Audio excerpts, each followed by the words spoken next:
Halo, Assalamualaikum.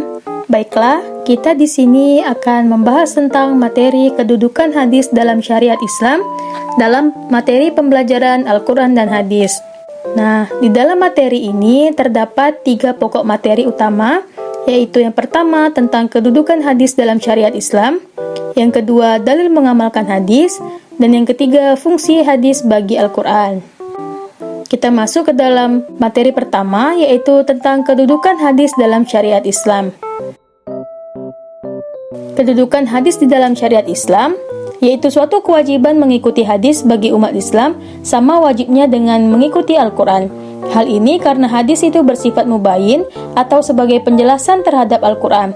Tanpa memahami dan menguasai hadis, siapapun tidak akan bisa memahami Al-Quran. Sebaliknya, siapapun tidak akan bisa memahami hadis tanpa memahami Al-Quran, karena Al-Quran merupakan dasar hukum pertama yang di dalamnya berisi garis besar syariat, dan hadis merupakan dasar hukum kedua yang di dalamnya berisi penjabaran dan penjelasan Al-Quran. Baiklah, materi yang kedua yaitu tentang dalil mengamalkan hadis. Dalil mengamalkan hadis yaitu perintah patuh kepada Rasul, yang berarti perintah untuk mengikuti sunnah sebagai hujjah atau sebagai landasan. Konsekuensi iman kepada Allah adalah taat kepadanya, sebagaimana perintah Allah Subhanahu wa Ta'ala di dalam surah Ali Imran ayat 179 yang artinya, karena itu berimanlah kepada Allah dan Rasul-Nya, dan jika beriman dan bertakwa maka bagimu pahala yang besar. Baiklah, materi yang ketiga yaitu tentang fungsi hadis bagi Al-Quran. Fungsi hadis bagi Al-Quran, yaitu sebagai pedoman hidup, sumber, dan hukum ajaran Islam. Tidak dapat dipisahkan antara satu dengan yang lainnya. Al-Quran sebagai sumber pertama memuat ajaran-ajaran yang bersifat mujmal atau umum dan global, sedangkan hadis sebagai sumber yang kedua berfungsi sebagai pemberi penjelasan atas keumuman isi Al-Quran tersebut.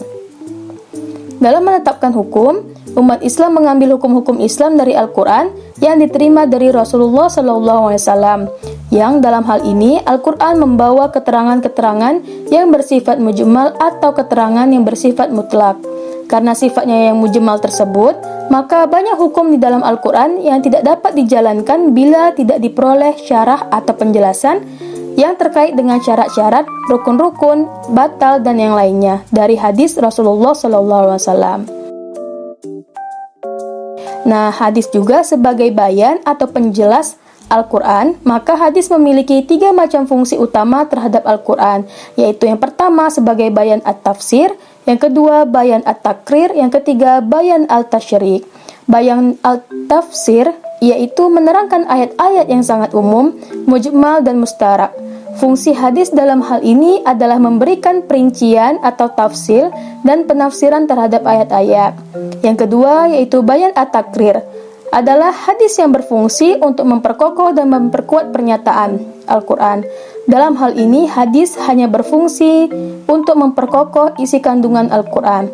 Dan yang ketiga yaitu sebagai bayan at-tasyrik, yaitu untuk memunculkan sesuatu hukum atau ajaran-ajaran yang tidak didapat di dalam Al-Quran, yang hanya terdapat pokok-pokoknya saja.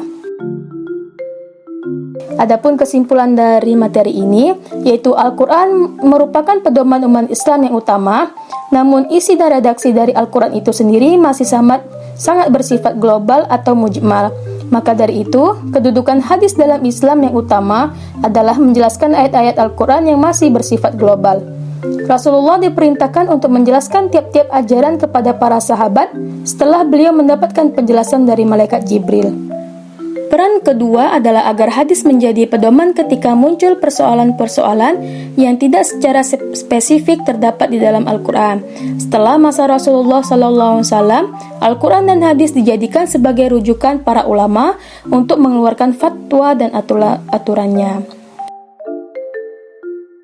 Sekian dari saya, semoga hal ini bermanfaat.